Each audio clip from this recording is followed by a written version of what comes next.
Villeneuve as Alex Palou round out your top 5. Here comes a pass for the lead. And the lead as the crowd comes to their feet in turn number 3. Conor Daly of Noblesville, Indiana has taken the lead of the Indianapolis 500. Hey there, welcome back to another edition of The Golden Badge. My name is Jake Query from 93.5, 107.5 The Fan. And of course, The Golden Badge brought to you by Chapman Heating, Air Conditioning, and Plumbing. And we're going into homes of those drivers that are going to be in the 108th running of the Indianapolis 500-mile race, so long as they qualify. And I think the guy sitting to my right will qualify for his 11th Indianapolis 500. He will be doing so with Dreyer and Reinbold Cusick Motorsports, and he needs no introduction. He's the pride of Heritage Christian, a native of Noblesville. Conor Daly joins me here, or actually I'm joining you in your house, which is like, this is like being in the basement of the Speedway Museum, right? I mean, this is like you got, we're going to show it, but you got stuff all over the place here, right? Well, I don't have anything else in my life. That's the reason why. I mean, racing is all I've been. It's all I've been a part of.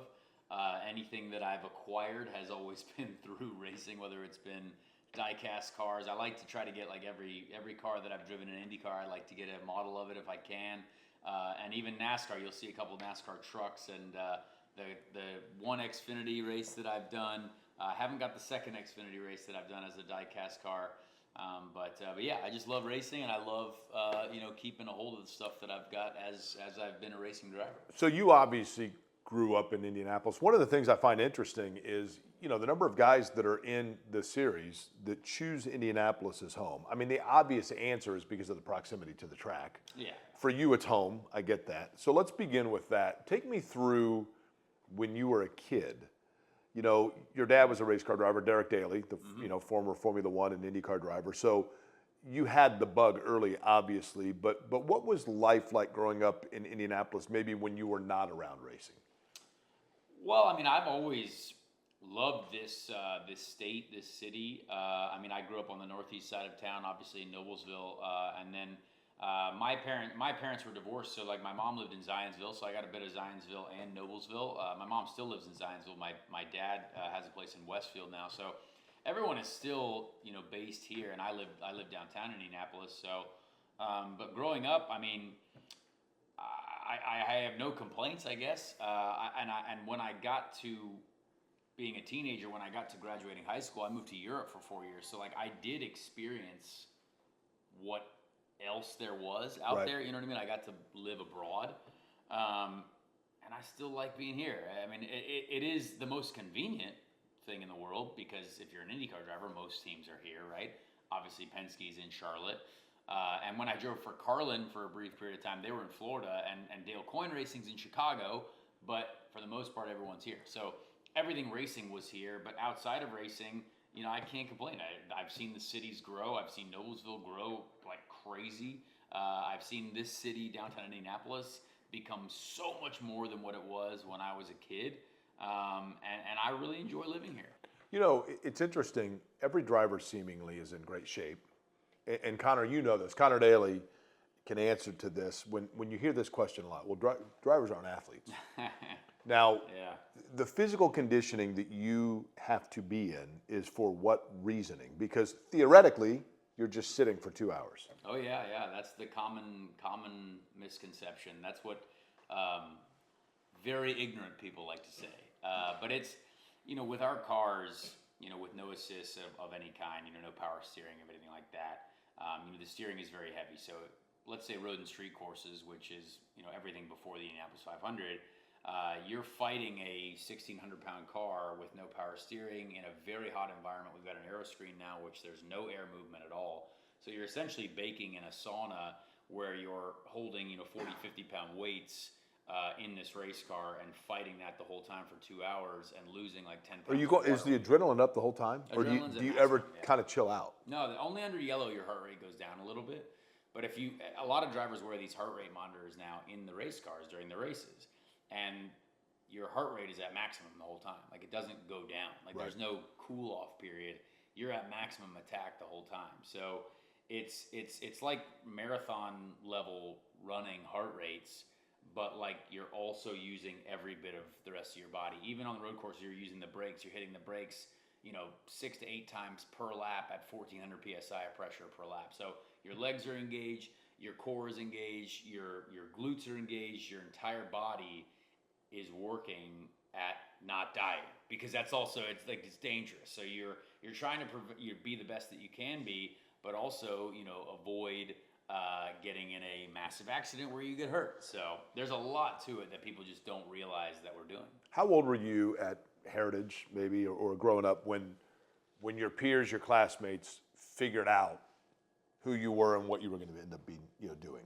I mean, it was pretty early on. I was racing when I was 10, so I would start missing school when I kind of got into high school, and thankfully Heritage Christian School, like they let me miss as much school as I needed to miss, because I was a private school, and I definitely can't fault them for anything, because they allowed me to work with them, and kind of, it was almost a first of its kind type case. Like, I even finished my senior year online, and they had never were you a really good done that student? before. I was fine. I was on the honor roll freshman year because I wasn't missing as much school, and then I was missing a ton of school, and I was like, I just need to get through this. And Your favorite subject was what? I was math. I was a math guy. I could do math. I couldn't do geometry. If you asked me to do geometry, I would look like hieroglyphics to me. So, but algebra, anything algebra, I could do. Does that come in handy? I mean, honestly, like from No. maybe geometry you need, but like I've learned more outside of school, like in engineering meetings. I basically have a marketing and engineering degree purely by being thrust into motorsports. So Right. I feel like I know how to market things, and I know a lot about aerodynamics, mechanical engineering, stuff like that. But yeah, it's amazing what you learn in school, but then mostly when you get it into the world. So you're driving in the Indy 500, which was, you led the most laps in 2021, I think, right? Yes. Yep. So you've got a fast car. You're running up front.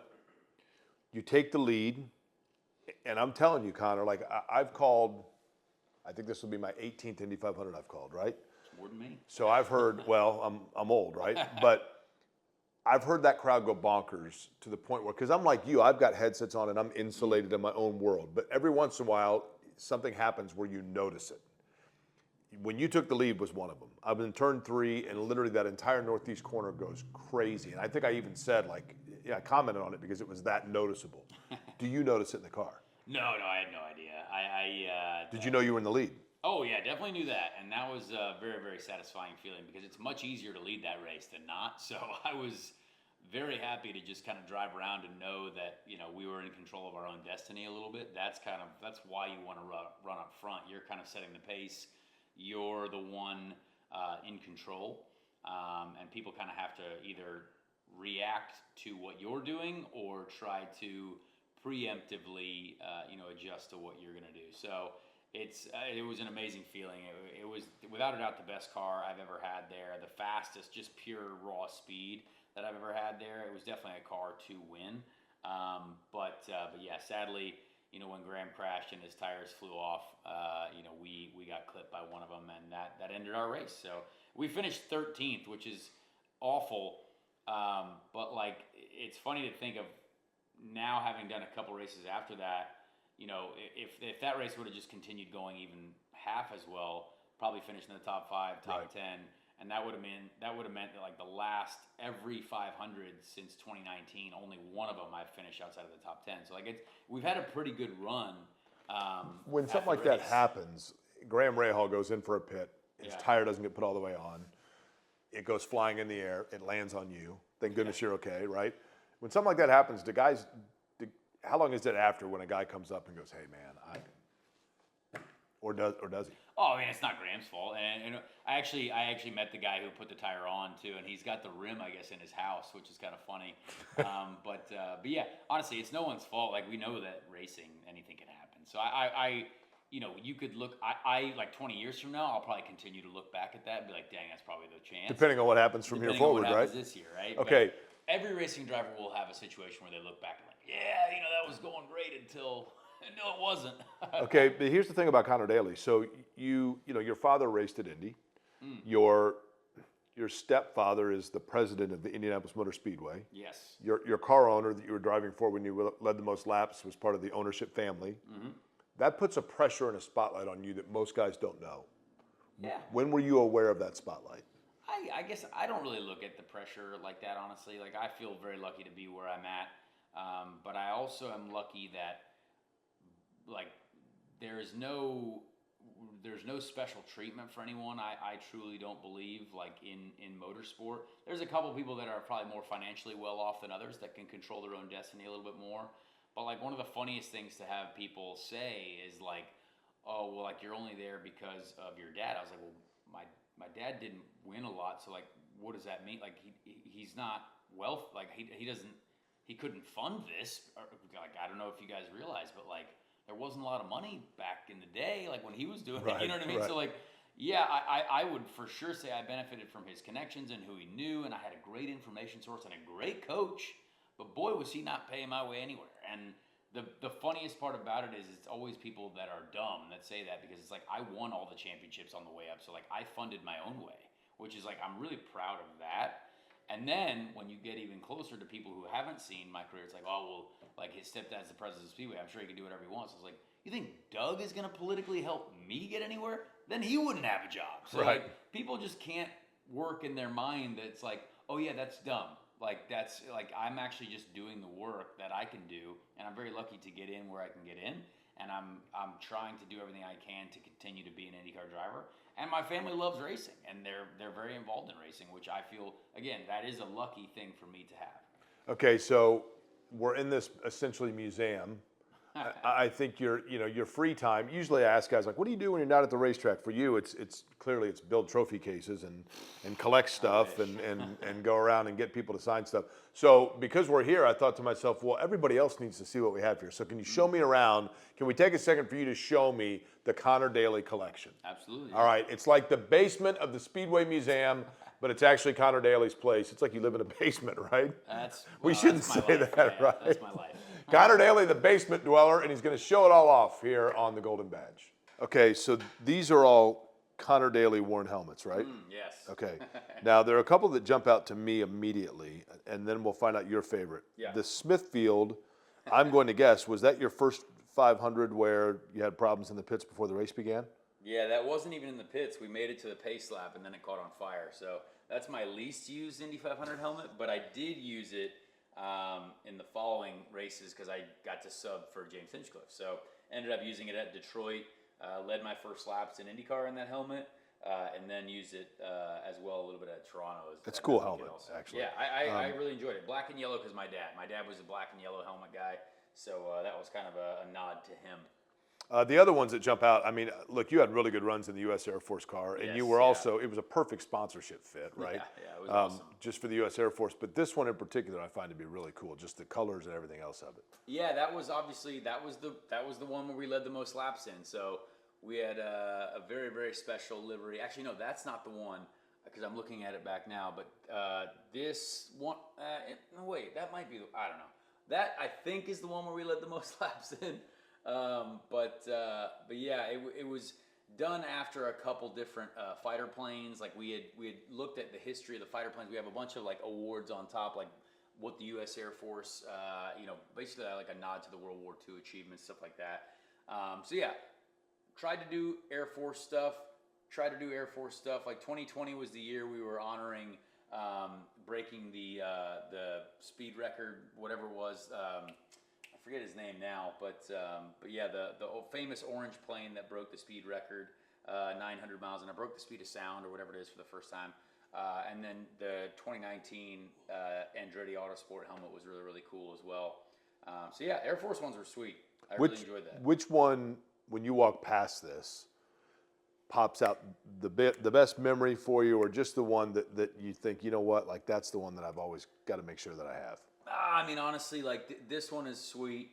The one that I did though, this one down here, not a great race for me, but I drove for AJ Foyt, and I never got anything signed by AJ Foyt, and he doesn't typically sign helmets. He doesn't sign helmets, yeah. And I don't know, like I'm a fan, but I don't want to be like, hey, would you sign a bunch of stuff for me? So I actually asked him just last year. Well, he signed 2 your years checks, ago. didn't he? Well, he did, yeah, thankfully. But I was like, I just went up to AJ and I said, would you sign my helmet that I drove for you in at the 500? Because I thought that would be cool. And he's like, I normally don't do that, but like I will. I was like, okay, cool. So like, at least I have AJ Foyt's signature on my Foyt helmet, which I thought was really, really very cool. Very cool. But yeah, other than that, like my best races are the best helmets. So like these two are some of the best races. This was obviously a top 10 This was last year's Indy 500, which I love this helmet. That's a cool helmet. And then this one was not an Indy 500 helmet, but once I do the 500 this year, we'll put that one somewhere else. Now, what is this? That looks like Mickey Mouse in a basketball. This is Dead Mouse, yeah. So a very famous DJ. He played at the Snake Pit. At the Snake Pit, right? Yeah, good friend of mine. I traded him a helmet for his. You helmet. were pumped when they signed him. I mean, Very, when they very agreed to cool. get him, right? Yeah. So he's always been really good to me. And then this is his album, which actually one of his albums on record that actually I mentioned in the description of the album as well. He thanks a lot of his friends, and so that's kind of a cool. So now, was this on display in the Snake Pit stage? Or no, it wasn't. This is an older one. So this is like OG Dead Mouse days back in the late 2000s, stuff like that. So pretty cool helmet trade to have, though. Okay, last thing I want you to show me. Yeah. You mentioned, and every race car driver does this. You keep saying we. Yeah. We did this. We did that. There's only one guy in the car. Team effort. Yeah. But it's a team sport, right? Can you show me some of the trophies that you all won? Yeah, for sure. Okay, yeah, we'll take a look at that next here in the yeah. home of Conor Daly. Okay, now this is cool.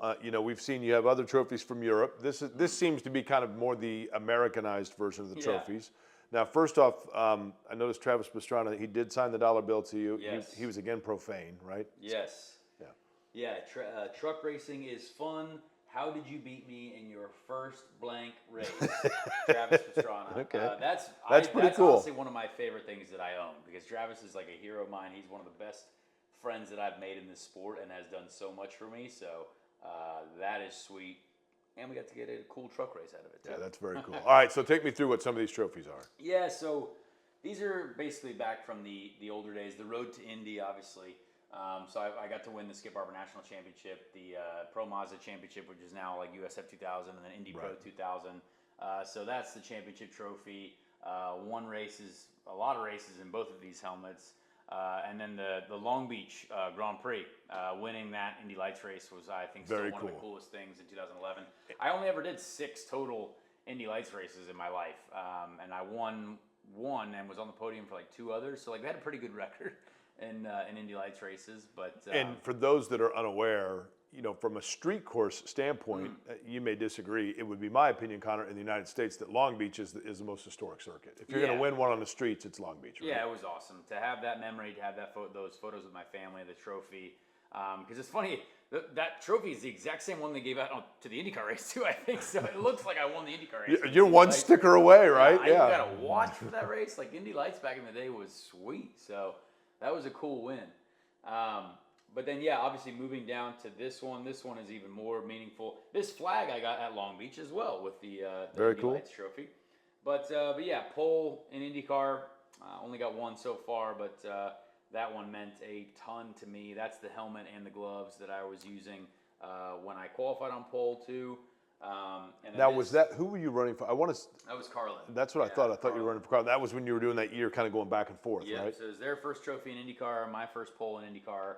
I think qualifying on pole in IndyCar is one of the most satisfying feelings in the world because of how good everyone is. Right. Everyone is so good. Everyone has a shot at it potentially. And there was 2 races that weekend. We almost had both poles, but Joseph had the other one. And when you're on pole and then Joseph Newgarden's the other one, that's a pretty good company to be in. So I felt really good about it. Okay, we got this one here is what? This is the most popular driver in IndyCar. Oh, nice. So when I got fired in 2017, which I think a lot of people felt was a bit unjust, there was a vote for most popular driver, and I won most popular driver in the year of 2018. So that was really cool. That means a lot because I love the fans of this sport. I love the people that support me and that felt that after that year was a pretty unfortunate situation, which it was. But yeah, most popular driver. It doesn't mean much except to my heart, and it means a lot to my heart. It is pretty cool.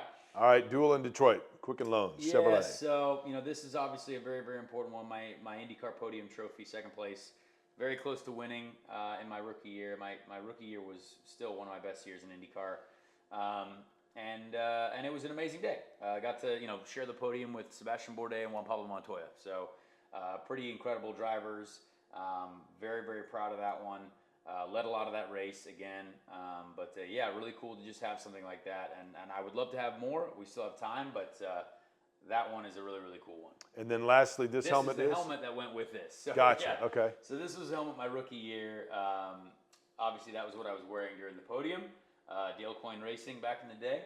And yeah, these tiny ones are.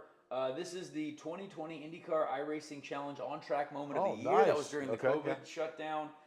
There are other drivers that had significant moments during iRacing. And Indeed, yeah. I'd rather I have the got trophy, right? a trophy for one of them. And then this is, I participated in the LCQ League, which was my online racing league in the COVID shutdown as well. So we all got those trophies. Travis Pastrana, me, James Hinchcliffe, Alex Rossi, Chad Reed, a bunch of people. So, But it's kind of cool that you have that along Yeah. with, you know what I mean? I mean, it's just fun. It's fun. we had to make the best of the situations, right? Yeah. Okay, so race number 11 coming up, 11th start. You know, assuming that you're going to qualify, you're going to run strong. You have room here for more trophies, right? You've made room for it for the future, correct? Only want one. That's the board. So we'll happily clear out a shelf for that. Conor, I appreciate it. It's been fun taking a look at all this. You got a lot of cool stuff here, man. And I know how much fans like it and enjoy being able to get a glimpse inside the life of Conor Daly. We'll let you get back on the bike here. Yeah, thank you. Get back in shape. Conor Daly getting set for Indy 500 race number 11. He'll be doing it with Dreyer and Reinbold and Cusick Motorsports. Polka Dot, it appears as well, and that Chevrolet Power. Thanks for watching the Golden Badge in this installment, brought to you by Chapman Heating, Air Conditioning, and Plumbing.